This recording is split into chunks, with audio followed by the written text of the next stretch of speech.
Firman Tuhan Harian. 6 titik peristiwa penting dalam kehidupan seorang manusia. Dalam perjalanan kehidupan seseorang, ia akan tiba pada sejumlah titik peristiwa penting. Titik-titik peristiwa ini adalah langkah-langkah paling fundamental dan terpenting yang menentukan nasib dalam hidup seseorang. Berikut adalah gambaran singkat dari titik-titik peristiwa yang harus dilewati setiap orang dalam perjalanan hidupnya. Kelahiran, titik peristiwa pertama.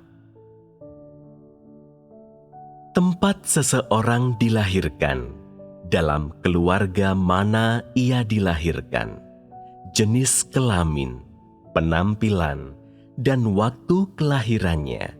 Semua ini adalah rincian dari titik peristiwa pertama di dalam kehidupan seseorang. Tidak seorang pun punya pilihan atas bagian-bagian dalam titik peristiwa ini. Semuanya telah ditetapkan sejak semula, jauh sebelumnya, oleh Sang Pencipta. Hal-hal tersebut dengan cara apapun tidak dipengaruhi oleh lingkungan luar, dan campur tangan manusia tidak dapat mengubah fakta-fakta yang telah ditentukan Sang Pencipta sejak semula. Ketika seseorang dilahirkan, ini artinya bahwa Sang Pencipta telah memenuhi langkah pertama dari nasib yang telah Ia atur atas orang tersebut. Karena Ia telah menentukan sejak semula semua rincian tersebut dari jauh sebelumnya. Tidak ada yang memiliki kuasa untuk mengubah satu pun dari hal-hal tersebut, terlepas dari bagaimana nasib seseorang di kemudian hari. Hal-hal terkait kelahirannya telah ditetapkan sejak semula dan tidak akan bisa diubah. Hal-hal ini tidak dipengaruhi oleh nasib seseorang dalam hidup ini dengan cara apapun, dan mereka juga tidak akan mempengaruhi kedaulatan Sang Pencipta terhadapnya. 1. Hidup baru terlahir dari rencana Sang Pencipta.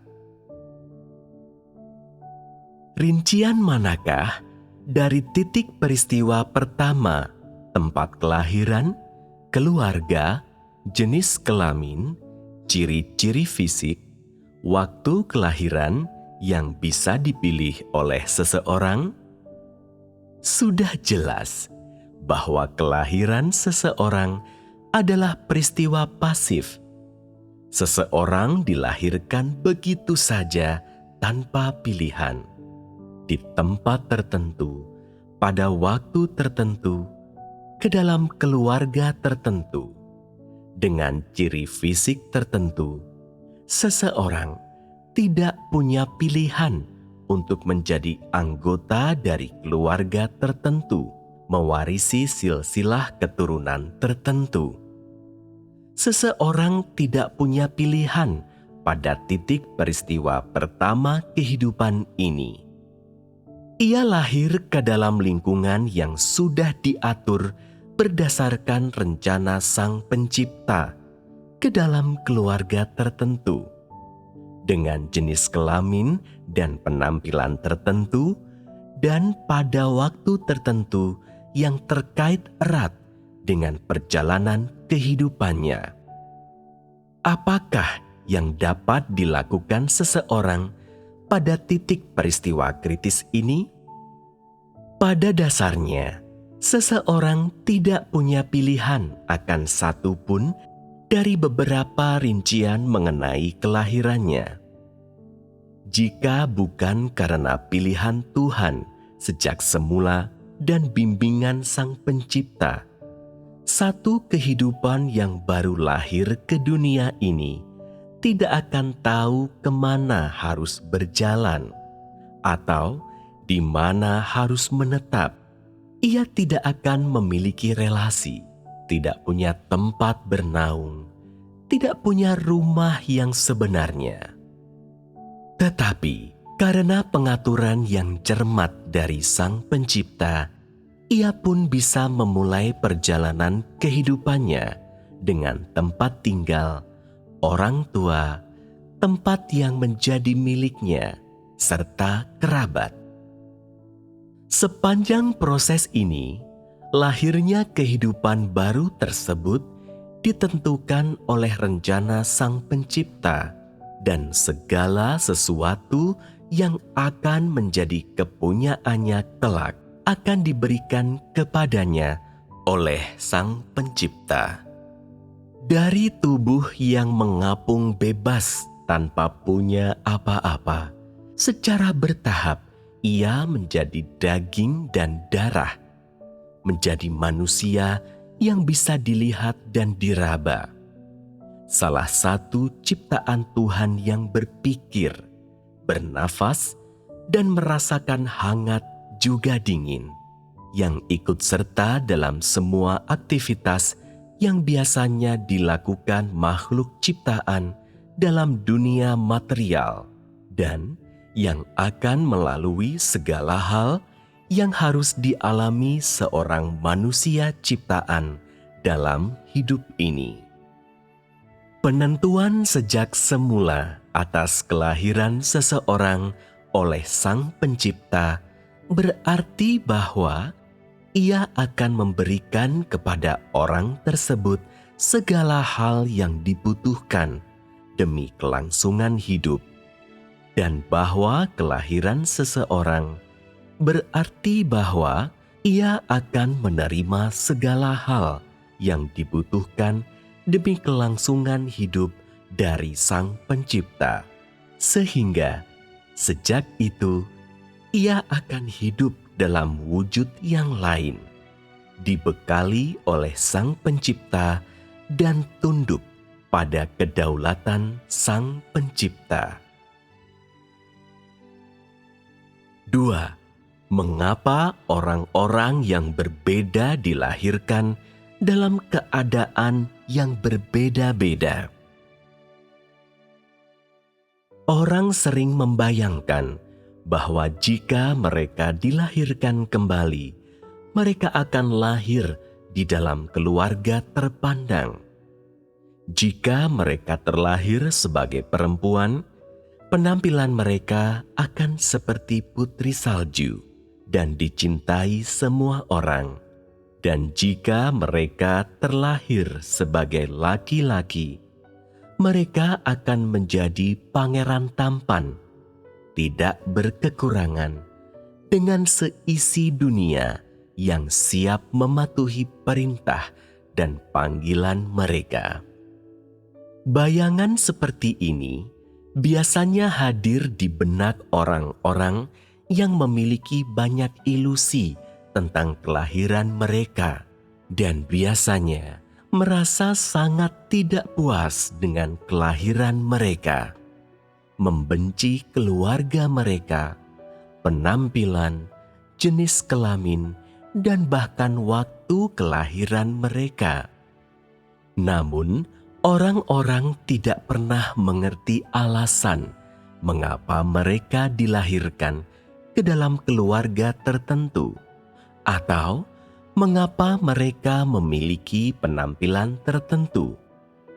Mereka tidak tahu bahwa terlepas dari tempat kelahiran atau penampilan mereka, mereka akan memainkan berbagai peranan dalam memenuhi misi-misi berbeda dalam pengelolaan Sang Pencipta. Tujuan ini tidak akan pernah berubah. Di mata Sang Pencipta, tempat kelahiran, jenis kelamin, dan tampilan fisik seseorang semuanya adalah hal yang fana. Semuanya hanyalah serangkaian catatan sepele, simbol kecil dalam setiap fase pengelolaannya terhadap manusia. Dan tempat tujuan dan akhir sebenarnya dari seseorang tidak ditentukan oleh kelahirannya dalam fase tertentu manapun, melainkan oleh misi yang ia penuhi dalam setiap kehidupan, oleh penghakiman Sang Pencipta terhadap mereka ketika rencana pengelolaannya telah rampung. Dikatakan bahwa ada sebab dari setiap akibat, bahwa tidak ada akibat tanpa sebab. Dengan demikian, kelahiran seseorang pasti terkait dengan kehidupannya yang sekarang dan kehidupannya sebelumnya. Jika kematian seseorang mengakhiri masa hidupnya sekarang, maka kelahirannya adalah permulaan sebuah siklus yang baru.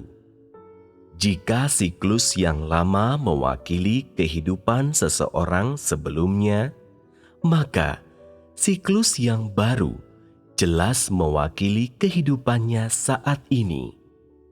Karena kelahiran seseorang terhubung dengan kehidupannya di masa lalu dan kehidupannya yang sekarang, lokasi, keluarga, jenis kelamin, penampilan, dan faktor-faktor sejenis lainnya yang terkait dengan kelahiran seseorang sudah pasti terkait dengan kehidupan-kehidupan tersebut. Ini berarti bahwa faktor-faktor kelahiran seseorang tidak hanya dipengaruhi oleh kehidupan seseorang yang sebelumnya, tetapi juga ditentukan oleh nasib seseorang dalam hidupnya yang sekarang. Ini menjelaskan berbagai keadaan yang berbeda ketika seseorang dilahirkan. Sebagian dilahirkan ke dalam keluarga miskin, sebagian lagi lahir dalam keluarga kaya. Sebagian merupakan orang biasa, sebagian lagi dari keturunan terpandang. Sebagian lahir di selatan, sebagian lain di utara. Ada yang lahir di padang pasir, ada yang lahir di tanah hijau. Sebagian dilahirkan di tengah kegembiraan, tawa, dan perayaan. Sebagian lagi lahir di tengah air mata, malapetaka, dan duka cita. Ada yang dilahirkan untuk dijaga dan dirawat dengan baik. Ada yang lahir untuk disia-siakan seperti gulma. Sebagian lahir dengan bentuk wajah menarik, sebagian lagi tidak. Ada yang elok dipandang, ada yang jelek. Ada yang lahir pada tengah malam, ada yang lahir di bawah teriknya matahari tengah hari. Kelahiran semua orang ditentukan oleh nasib yang disediakan Sang Pencipta bagi mereka. Kelahiran mereka menentukan nasib mereka pada kehidupan yang sekarang, serta peran yang akan mereka jalani dan misi yang akan mereka penuhi. Semuanya berada di bawah kedaulatan Sang Pencipta, ditetapkan sejak semula olehnya. Tidak ada orang yang bisa melarikan diri dari nasib mereka yang sudah ditetapkan sejak semula. Tidak ada yang bisa mengubah keadaan kelahiran mereka, dan tidak ada yang bisa memilih nasib mereka sendiri.